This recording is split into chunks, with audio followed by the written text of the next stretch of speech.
ప్రపంచంలోనే అతి చిన్న దేశాల్లో ఒకటి ఇజ్రాయిల్. ఈ దేశం ఎంత చిన్నదంటే సైజులో మన దేశంలోని రాజస్థాన్లో సగం ఉంటుంది. మన తెలంగాణ స్టేట్లో ఇజ్రాయిల్ ని ఫిట్ చేస్తే ఇలా కనిపిస్తుంది. ఇజ్రాయిల్ జనాభా కేవలం 90 లక్షలు, అంటే దాదాపు మన హైదరాబాద్ జనాభా అంతా. అయినప్పటికీ ఇది ప్రపంచంలోనే అత్యంత శక్తివంతమైన దేశాల్లో ఒకటి. ఇది ఎంత శక్తివంతమైనదంటే దీని చుట్టూన్న 7 అరబ్ దేశాలు కలిసి ఒకేసారి దీని మీద యుద్ధం చేసినా ఇజ్రాయిల్ ని ఓడించలేకపోయాయి. టెక్నాలజీలో వీరికి పోటీ లేదు, వ్యవసాయంలో కూడా వీళ్ళని మించిన వాళ్ళు లేరు. తాగడానికి నీళ్లు లేవు గాని ఎడారిలో కూడా వీళ్ళు పంటలు పండిస్తున్నారు. మిల్క్ ప్రొడక్షన్ లో కూడా ఇజ్రాయిలే నంబర్ 1. పర్ క్యాపిటా పరంగా ఎక్కువ మంది పోస్ట్ గ్రాడ్యుయేట్లు ఉన్న దేశం కూడా ఇజ్రాయిలే. ఇప్పటి వరకు 8 సార్లు వేరే దేశాలు ఇజ్రాయిల్ మీద యుద్ధం చేసినా ఒక్కసారి కూడా ఓడిపోయిన దేశం ఇజ్రాయిల్.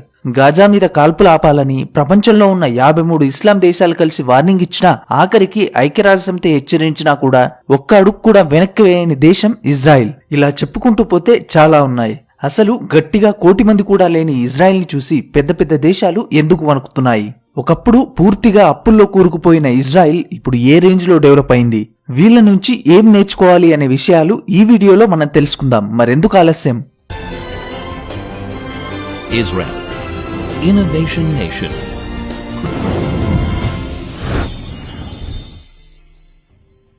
ఇజ్రాయిల్ పాత చరిత్రని కాసేపు పక్కన పెడితే 1948లో అంటే మనకు స్వాతంత్రం వచ్చిన 9 నెలల తర్వాత ఇజ్రాయిల్ ఏర్పడింది.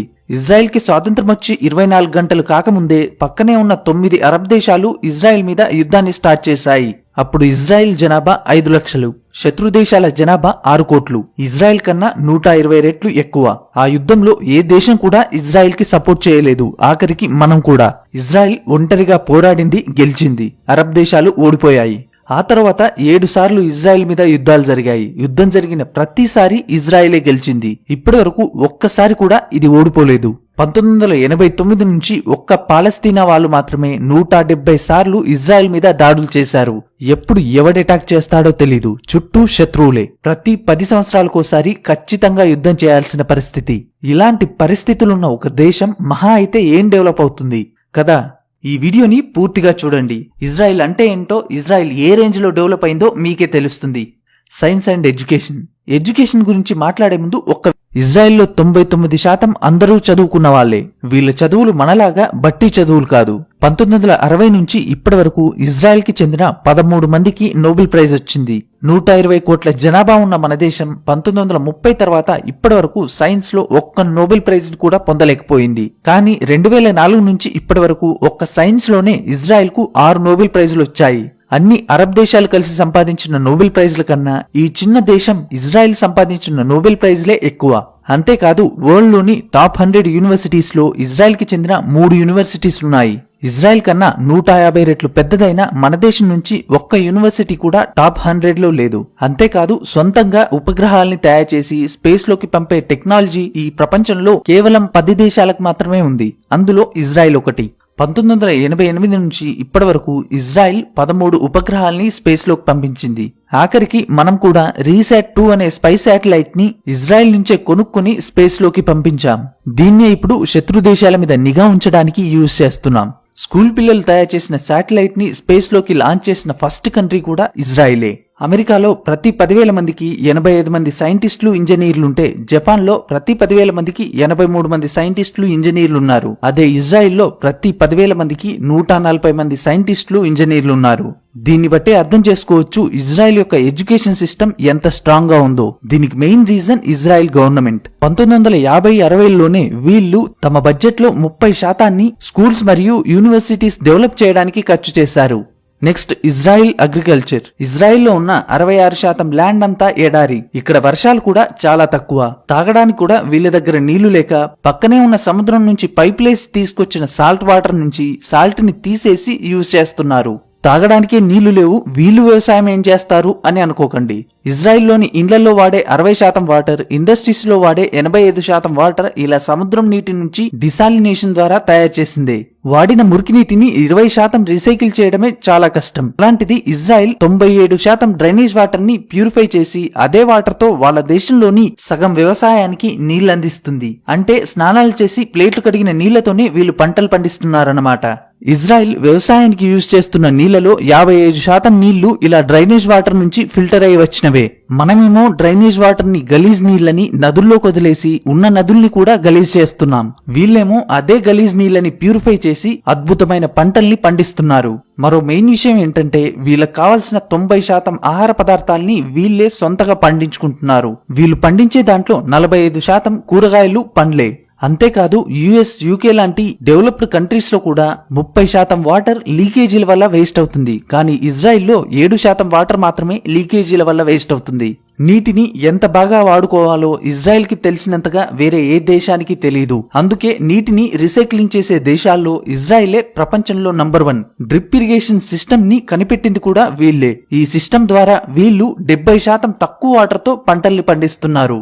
లాస్ట్ 40 సంవత్సరాల్లో నీటి వినియోగంలో ఎలాంటి మార్పు లేకుండా జీడీపీలో 300% డెవలప్ అయిన ఒకే ఒక్క దేశం ఇజ్రాయెల్. ఒక్కసారి ఈ గ్రాఫ్ ని చూస్తే మీకే క్లియర్ గా అర్థమవుతుంది. ఇజ్రాయెల్ వ్యవసాయం కోసం 1986లో ఎంత నీటినైతే యూజ్ చేసేదో ఇప్పుడు అంతే నీటిని యూజ్ చేస్తుంది. కానీ దిగుబడి మాత్రం 40% పెరిగింది. అంతేకాదు ప్రపంచంలోని అత్యధిక పాల దిగుబడి ఇచ్చే ఆవులు ఇజ్రాయెల్లోనే ఉన్నాయి. ఒక ఇజ్రాయెల్ ఆవు సంవత్సరానికి యావరేజ్ గా 12,000 కేజీల మిల్క్ ని ప్రొడ్యూస్ చేస్తుంది. ఇది ఆస్ట్రేలియా లాంటి డెవలప్డ్ దేశాల కన్నా డబుల్. ప్రపంచవ్యాప్తంగా హెక్టార్కి యావరేజ్ గా 50 టన్నుల టమాటా పండుతుంది. కానీ ఇజ్రాయిల్ గ్రీన్ హౌస్లో హెక్టార్కి 300 టన్నుల టమాటాని పండిస్తుంది. ఒక చిన్న దేశం, ఉన్నదంతా ఎడారే, తాగడానికి కూడా నీళ్లు లేవు. ఇలాంటి పరిస్థితుల్లో కూడా ఇజ్రాయిల్ ప్రపంచానికి వ్యవసాయం అంటే ఎలా చేయాలో చూపిస్తుంది. Next, Israel defence sector. చుట్టూ ఇంతమంది శత్రువులున్నా ఇజ్రాయిల్ ని టచ్ చేయాలంటే భయపడతారు. దానికి కారణం ఇజ్రాయిల్ ఆర్మీ. ఇజ్రాయిల్ ప్రపంచంలోనే 100వ అతి చిన్న దేశం. కానీ వీళ్ళ ఎయిర్ ఫోర్స్ ప్రపంచంలోనే 9వ శక్తివంతమైనది. ప్రపంచంలోనే వేగంగా నిర్ణయాలు తీసుకోగల ఆర్మీ ఇజ్రాయిల్ ఆర్మీ. దేశం మొత్తం కవర్ చేయగలిగే యాంటీ బాలిస్టిక్స్ డిఫెన్స్ సిస్టమ్ ఉన్న ఒకే ఒక్క దేశం ఇజ్రాయిల్ మాత్రమే. అంటే ఎవరైనా ఇజ్రాయిల్ మీద రాకెట్ ని వదిలితే ఈ యాంటీ బాలిస్టిక్ డిఫెన్స్ సిస్టమ్ ఆ రాకెట్ ని గాల్లోనే పేల్చేస్తుంది. వీళ్ళు తయారు చేసిన ఐరన్ డోమ్ ప్రపంచానికి ఇజ్రాయిల్ సత్తా ఏంటో చూపించింది. వీళ్ళకి కావలసిన ఆయుధాలు తయారు చేసుకోవడమే కాకుండా తయారు చేసిన దాంట్లో 80% ఆయుధాలని వేరే దేశాలకు అమ్ముతున్నారు. ఒక్క 2020లోనే ఇజ్రాయిల్ 59,000 కోట్ల విలువైన ఆయుధాలని వేరే దేశాలకు అమ్మింది. 130 కోట్ల జనాభా ఉన్న మనం ఆయుధాలని ఎక్స్పోర్ట్ చేసే దేశాల లిస్టులో 23వ ప్లేస్ లో ఉంటే కేవలం 90 లక్షల జనాభా ఉన్న ఇజ్రాయిల్ ఈ లిస్టులో 8వ ప్లేస్ లో ఉంది. ప్రస్తుతం ఇజ్రాయిల్ 16 దేశాలకి ఆయుధాలను ఎక్స్పోర్ట్ చేస్తుంది.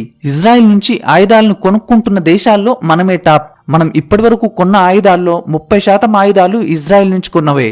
వాళ్ళు అమ్మడంలో టాప్ లో ఉంటే మనం కొనడంలో టాప్ లో ఉన్నాం. ఒక్క మనకే కాదు, ఇజ్రాయిల్ యుఎస్ లాంటి డెవలప్డ్ కంట్రీస్ కి కూడా 10% ఆయుధాలని ఎక్స్పోర్ట్ చేస్తుంది.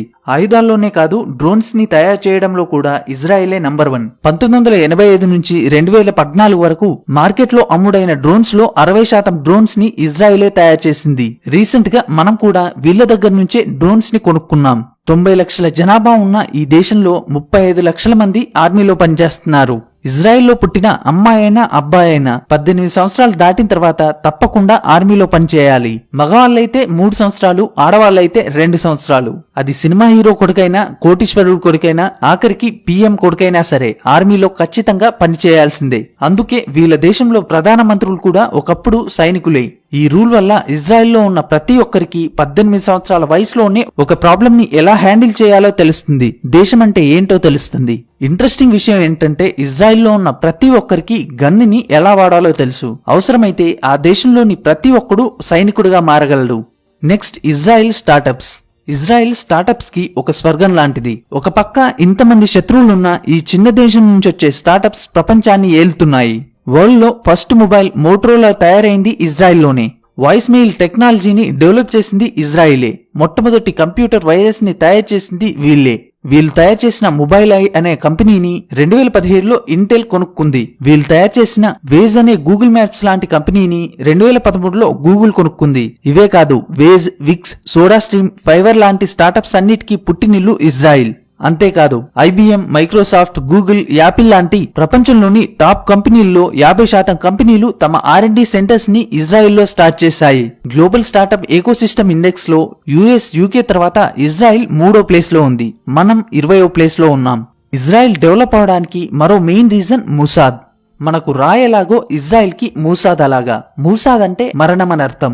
ఇజ్రాయెల్ కి మోసం చేయాలనుకున్న ఎవ్వరిని ఈ మూసాద్ వదిలిపెట్టదు. ప్రపంచంలోని టాప్ 5 గూఢచార సంస్థల్లో మూసాద్ ఒకటి. ఇజ్రాయెల్ కి ద్రోహం చేసిన వాళ్ళు ఎవరైనా సరే, వాళ్ళు ఏ దేశంలో దాక్కున్నా సరే, ఈ మూసాద్ వాళ్ళని వెతికి మరీ చంపుతుంది. వీళ్ళు చేసిన ఒక్కో ఆపరేషన్ ముందు జేమ్స్ బాండ్ సినిమాలు కూడా పనికిరావు. 1960లో వేలాది మంది యూదుల చావుకు కారణమైన అడాల్ఫ్ హిచ్మెన్ అనే వ్యక్తి అర్జెంటీనాలో దాక్కుంటే మూసాద్ అతన్ని వెతికి పట్టుకుని తిరిగి ఇజ్రాయెల్ కి తీసుకొచ్చి చంపేసింది.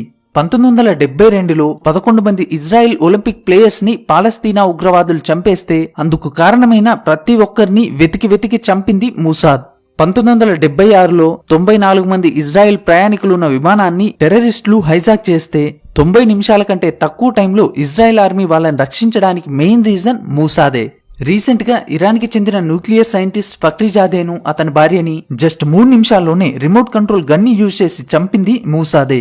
ఇలా ఒకటి కాదు, రెండు కాదు, ఇజ్రాయెల్ దేశానికి ఎప్పుడు సమస్య వచ్చినా దాన్ని క్లియర్ చేయడంలో మూసాద్ ముందుంటుంది. అందుకే మూసాద్ వరల్డ్ లోనే టాప్ 5 గూఢచార సంస్థల్లో ఒకటి. Last, Israel cyber security. ఈ చిన్న దేశంలో ఇప్పుడు దాదాపు 500కు పైగా సైబర్ సెక్యూరిటీ కంపెనీలున్నాయి. ఈ ప్రపంచంలో 7,000 కోట్ల కన్నా ఎక్కువ విలువ చేసే సైబర్ సెక్యూరిటీ కంపెనీలు కొన్నే ఉన్నాయి. ఆ కొన్నింటిలో 33% కంపెనీలు ఇజ్రాయెల్లోనే ఉన్నాయి. ఇజ్రాయెల్ ప్రతి సంవత్సరం 70,000 కోట్ల విలువైన సైబర్ సెక్యూరిటీ సొల్యూషన్స్ ని వేరే దేశాలకి అమ్ముతుంది. ప్రపంచంలో సైబర్ సెక్యూరిటీ కోసం ఖర్చు చేసే ప్రతి 100 రూపాయల్లో 40 రూపాయలు ఇజ్రాయెల్ కంపెనీలకి వెళ్తాయి. ఇజ్రాయెల్ ఇలా సైబర్ ప్రపంచంలో కింగ్ లా మారడానికి మెయిన్ రీజన్ ఇక్కడ హై స్కూల్లో కూడా సైబర్ సెక్యూరిటీని ఒక ఆప్షనల్ సబ్జెక్ట్ గా ఉంచుతున్నారు. ఈ దేశంలోని చాలా యూనివర్సిటీస్ అండర్ గ్రాడ్యుయేషన్ లోనే ఇంటర్నెట్ సైబర్ సెక్యూరిటీ కోర్సులని ఆఫర్ చేస్తున్నాయి. ఈ ప్రపంచంలోనే సైబర్ సెక్యూరిటీలో పిహెచ్డి ఇచ్చిన మొట్టమొదటి దేశం ఇజ్రాయెల్. కేవలం వీటిలోనే కాదు, ఇజ్రాయెల్ ని మన దేశంతో పోల్చింది కేవలం మీకు అర్థం కావడానికి మాత్రమే. దీన్ని తప్పుగా తీసుకోవద్దు. ఒక చిన్న దేశం, మనకన్నా 150 రెట్లు చిన్న దేశం, మన హైదరాబాద్ అంత జనాభా కూడా లేని దేశం, చుట్టూ శత్రువులే, ప్రతి 10 సంవత్సరాలకోసారి ఏదో ఒక యుద్ధం చేయాల్సిన పరిస్థితి. అయినా వీళ్ళు ఏ రోజు భయపడలేదు. అప్పుడు ఇప్పుడు ఎప్పుడు వీళ్ళు ఓటమిని ఒప్పుకోలేదు. ఎడారిలో కూడా వ్యవసాయం ఎలా చేయాలో వీళ్ళు ప్రపంచానికి నేర్పిస్తున్నారు. డెవలప్ అయిన దేశాలకు కూడా టెక్నాలజీ అంటే ఏంటో చూపిస్తున్నారు. బ్యాడ్ లక్ ఏంటంటే ఇప్పటికీ 24 దేశాలు ఇజ్రాయెల్ ని ఒక దేశంగా ఒప్పుకోవట్లేదు. మొదట్లో మనం కూడా ఒప్పుకోలేదు. 1947లో ఇజ్రాయెల్ దేశానికి వ్యతిరేకంగా UN లో ఓట్ చేసిన వాళ్ళలో మనం కూడా ఉన్నాం.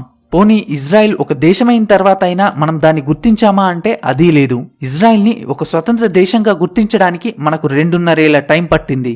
ఇజ్రాయెల్ ఒక యూదుల దేశమని, అక్కడికెళ్తే మన దేశంలో ఉన్నటువంటి ముస్లిం మైనారిటీల ఓట్లు పోతాయని మన దేశానికి చెందిన ఏ ప్రధాని కూడా 70 సంవత్సరాల వరకు ఇజ్రాయెల్లో కాలు కూడా పెట్టలేదు. రీసెంట్ గా మోడీ గారు అక్కడికి వెళ్లడం జరిగింది. ఇజ్రాయెల్లో పర్యటించిన మొట్టమొదటి PM మన మోడీ గారే. ఇజ్రాయెల్ వేరే దేశాలకు ఏం చేసింది అనే దాన్ని పక్కన పెడితే మనకు మాత్రం చాలా హెల్ప్ చేసింది. 1962 చైనా వార్ టైంలో చైనా గురించి మనకు కీలకమైన ఇన్ఫర్మేషన్ ని ఇచ్చింది ఇజ్రాయెలే.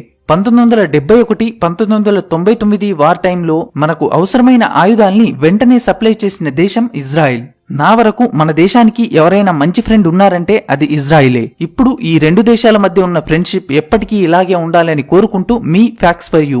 ఈ వీడియో ద్వారా మీరు ఇజ్రాయెల్ కి సంబంధించిన కొన్ని ఇంట్రెస్టింగ్ విషయాలను తెలుసుకున్నారని ఆశిస్తున్నాను. ఈ వీడియో కనుక మీకు నచ్చినట్టయితే లైక్ చేయండి, షేర్ చేయండి, కామెంట్ చేయడం మాత్రం మర్చిపోకండి. అలాగే మన ఛానల్ కి ఒక ఇన్స్టాగ్రామ్ పేజ్ ఉంది. ఆ పేజీకి సంబంధించిన లింక్ వీడియో కింద డిస్క్రిప్షన్ లో ఇవ్వడం జరిగింది. ఇంట్రెస్ట్ ఉన్న వాళ్ళు వెళ్లి ఫాలో అవ్వండి.